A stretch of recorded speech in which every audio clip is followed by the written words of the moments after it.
Hello Libra, and welcome to your February monthly astrology and horoscope forecast. This is for the Sun or the Ascendant. If you've yet to subscribe to my channel, I'd be honoured if you did so now. I want to cast your mind back to 2012. Then Neptune, the planet of dreams, moved out of a super creative part of your scope and into a much more practical area. But Neptune and practicality are not two elements that we necessarily join together. So what Neptune's been doing, I think, is pulling out of you quite a lot of compassion and an ability to assist those who are less fortunate. So if you work in any kind of healing, nursing, caring or service-based sector, you may actually have done very well. But it's important with Neptune to balance the give with the get, because Neptune can be quite draining. And of course, over the last couple of years, there's been that big emphasis on your emotional sector, particularly with Saturn, which of course is a very limiting, restrictive influence. And that all came up to the boil on the 12th of January. Now, the great thing about this month, on the 18th, is Saturn starts to separate from Pluto.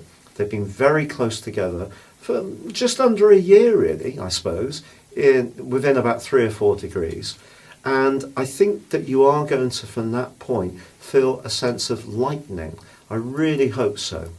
But also on the 3rd of this month, Mercury moves into Pisces, where Neptune is, and joins up with your ruler Venus.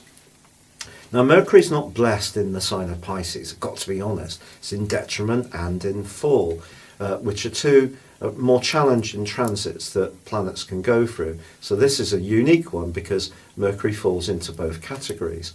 But I do think it can help you to think about how you interact with people in your everyday life and your core organisation. Also, because Venus is in this location, you do have an opportunity to use your people skills very effectively in the following week. So you can use the compassion of Neptune, the practicality of Mercury, and also the relating skills of Venus in terms of your work. So if you're applying for a job, the first part of this month could see you do well.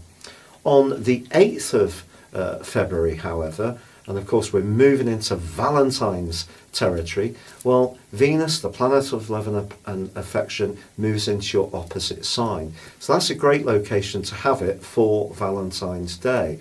But it also immediately links with Chiron, the comet, which is very much to do with wounds. So if there is a relationship that's broken down or not working as well as you would like, this would be a fine time to try to improve it in some way. And your natural listening skills can be a real help. Venus going through the 7th house can see you just finding that right balance between the give and the get. You have a real talent for this, but I do feel it is important, of course, to assert your needs as well. Now, on the 9th of this month, we do have a full moon, which occurs in the sign of Leo.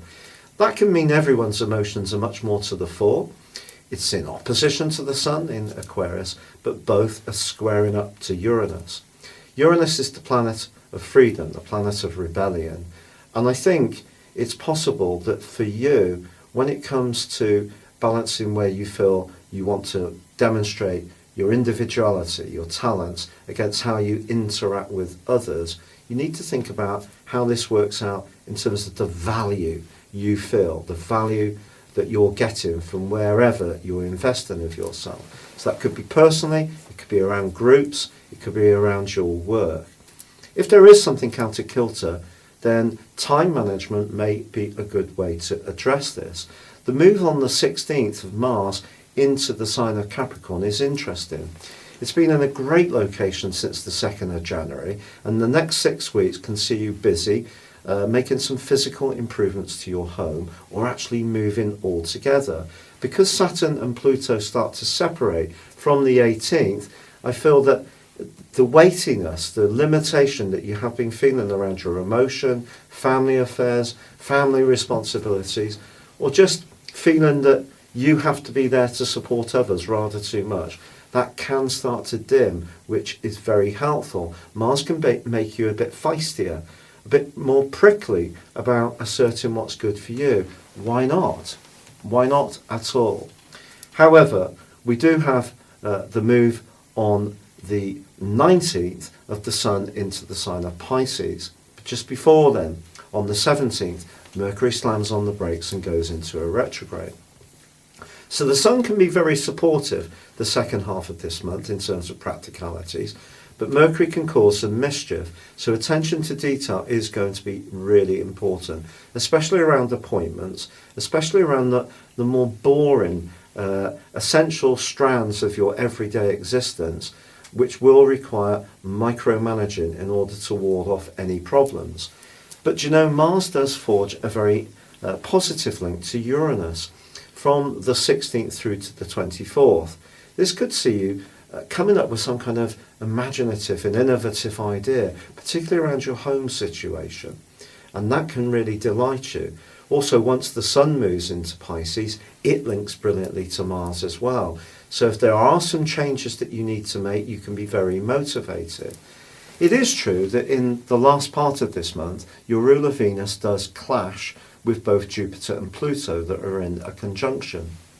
I think for you, this is just saying to you that if there is something that you're desiring around a relationship, or there's someone new who comes into your orbit, however enticing they may be, try to be understanding of what their motives might be and also what your motivations are as well. The new moon of the 23rd is also interesting. This points towards perhaps having the desire enough to go for some kind of change in your life, perhaps around your work, even if it's doing something that bucks the trend or doesn't necessarily please perhaps your parents or partner. It's like following more what's good for you, and it could be that something that really calls out to you. But as the month draws to a close and the Sun and Mercury combine, your ability to marshal the energy and your attention to detail, the precision in your life, that's really where you can shine. If you'd like to know what the next 12 months will hold from a personal viewpoint based on your birth details, and also learn a bit more about yourself, a lot more about yourself and your personal horoscope, please see the link beneath this video where you can achieve a 12-month forecast, a character analysis and 30% off. But for now, good luck and goodbye.